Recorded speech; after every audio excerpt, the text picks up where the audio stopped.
BTL Gujarat ન્યૂઝમાં આપનું સ્વાગત છે। વડોદરાના ગોત્રી ગાર્ડનમાં વોકિંગ ટ્રેક ધસી પડતા ભ્રષ્ટાચારના ગંભીર આક્ષેપો, સદનસીબે જાનહાનિ ટળી। વડોદરા શહેરના પોસ્ટ વિસ્તાર ગણાતા ગોત્રીમાં આવેલા જાહેર બગીચામાં વોકિંગ ટ્રેકનો એક હિસ્સો અચાનક ઘસી પડવાની ઘટના સામે આવી છે। આ દુર્ઘટનામાં સદનસીબે કોઈ જાનહાનિ નોંધાઈ નથી કે કોઈ નાગરિકને ઈજા પહોંચી નથી, પરંતુ આ બનાવે પાલિકાના વિકાસ કાર્યોની નબળી ગુણવત્તા અને કથિત ભ્રષ્ટાચારે પોલ ખોલી નાખી છે।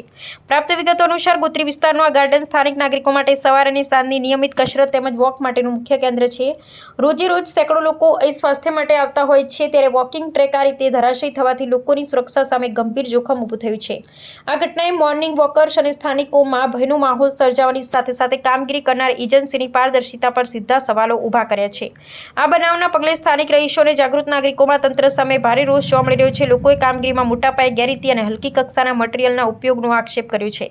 સ્થાનિકો ઉગ્ર માંગ કરી રહ્યા છે કે વડોદરા મહાનગરપાલિકા દ્વારા આ સમગ્ર મામલાની સઘન તપાસ કરવામાં આવે અને ભવિષ્યમાં કોઈ મોટી દુર્ઘટના ન સર્જાય તે માટે જવાબદાર કોન્ટ્રાક્ટર તેમજ સંબંધિત અધિકારીઓ સામે તાત્કાલિક ધોરણે કડક કાર્યવાહી હાથ ધરવામાં આવે।